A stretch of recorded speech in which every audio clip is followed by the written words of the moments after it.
Yes, I mean, the beauty with the machine is you don't have to live with the machine. It is actually working with an app on your phone or on a tablet or even from your desktop at the office. So you can actually switch the machine on and off, but also it enables you to watch and gather information, what is actually going through or what the machine is doing. So initially we can watch the machine sowing, and the sowing will actually tell us what's the seed loaded, and it'll also tell us if there's any seed errors.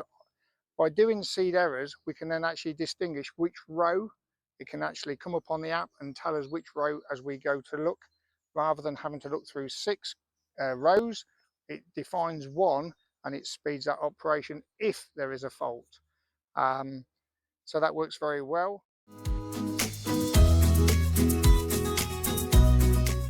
If somebody or an animal decides to walk in front of the machine, it will actually hit the tripwire. The machine will stop. At that point, it will stop and it will come up as an alarm on your app. You cannot start that machine remotely at that point. You will have to go to the machine and understand why that machine has been tripped. Okay? And then all you have to do then is reset the switches, the safety system, and then reactivate it from your app where you can stand beside it, or just start it from the control unit from the machine.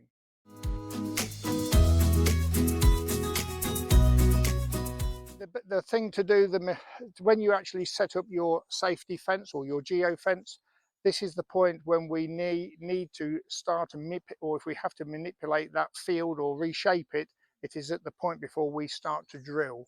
Once we start to plant the seed, we do not want to be moving the shape of it. Normally when we start the field, we always call number one point is where it'll start off. We can never move number one, but depending on how many points around the field, we can alter that. And we can actually alter that from our apps, but also from desktops as well.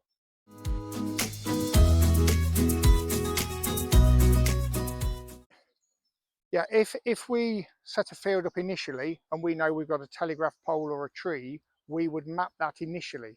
That would be an obstacle and we would do that. And then the machine would make its own headland around that obstacle.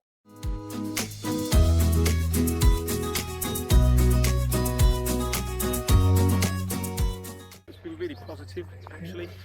They've very much, I think, appreciated us being here, and we very much appreciated sort of giving the opportunity to come here, so we can learn about the FarmDroid in a small scale real world environment. Yeah, having seen it now on Essex, or fairly normal Essex type soil, yeah, it comes with its own sort of trials and tribulations, and it has been a bit of a learning curve for us. We've had to sort of learn, about the seedbed prep, how much more involved we probably have to be, and you can't rush the seedbed prep. We have to, put some decent effort into it to make it a decent seedbed for the FarmDroid to work effectively. What can happen otherwise is we can end up with clods, and then from when it starts to weed, the seed could come up in the wrong place, or it will get clogged within the machine. So again, having a finer seedbed has helped no end with all we're trying to do here. I want to say this is its third time.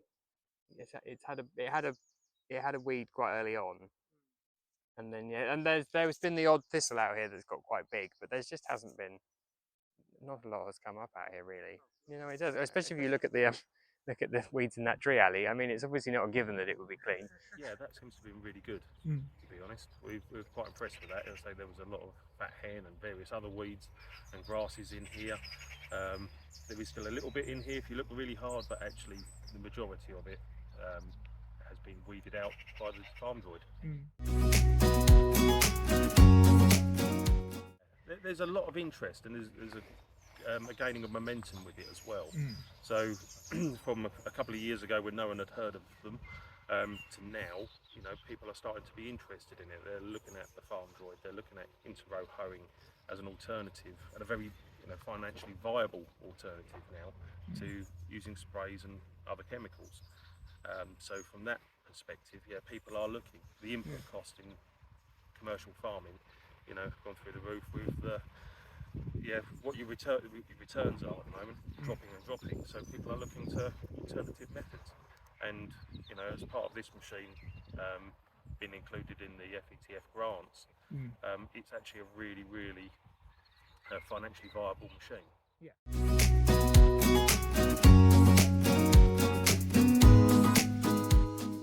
Running the course for 3 years, Yeah.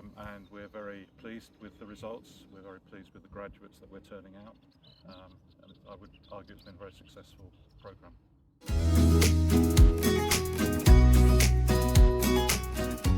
Okay, so the fodder beet here is for our own livestock. So one of the principles of regenerative agriculture is sort of circularity.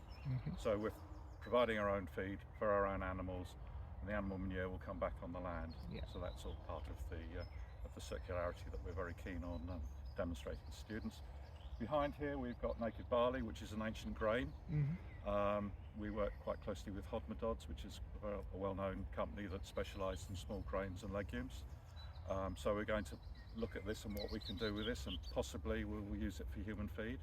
We've got a contact with a farmer who has his own mill, and that is something we're going to look at, again looking at circularity.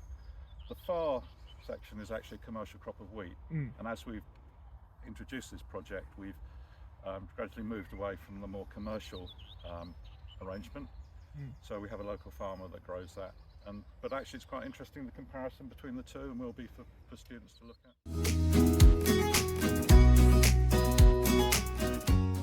It's aligned with the Sustainable Farming Incentive, Countryside Stewardship Scheme, which we have here as well. So the whole biodiversity and the new emphasis, the environmental land management schemes, was all part of the thinking of the students, although at that stage when we started it we weren't quite sure how it would develop, but I think we really are on point with this now.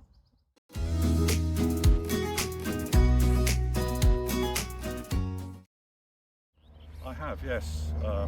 One of the big issues in agriculture, of course, is labour, and this is obviously saving on labour.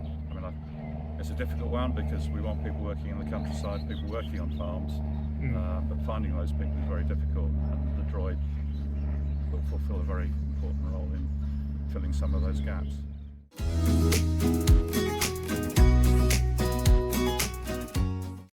Absolutely, yeah. I think it's a misconception that regenerative agriculture is going back.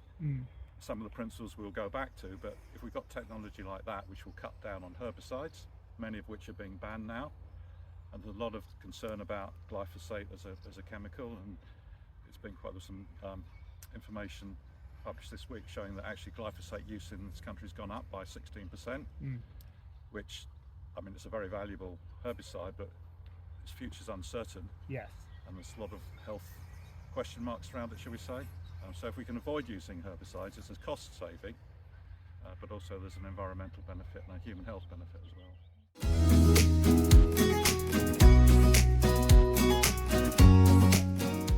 Very much so. So when we were very lucky to be awarded some money from the National Farmers Union local charity, and we were able to put that money into these fields, and from the start the students have been involved.